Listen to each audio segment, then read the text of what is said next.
Sabi ka naman. Pampulutan lang yan. Lulupit nyo ha. Ah!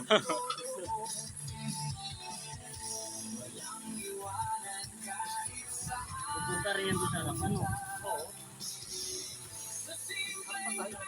Salamat sa nag-sponsor sa baboy para sa pulutan. Salamat sa sponsor namin. Oh, thank you, thank you. Rujak.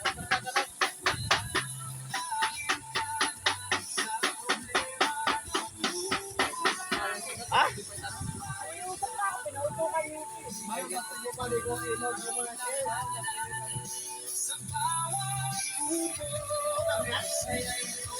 Pulutan lang yan, pulutan. Sila ko na, ugaso pa.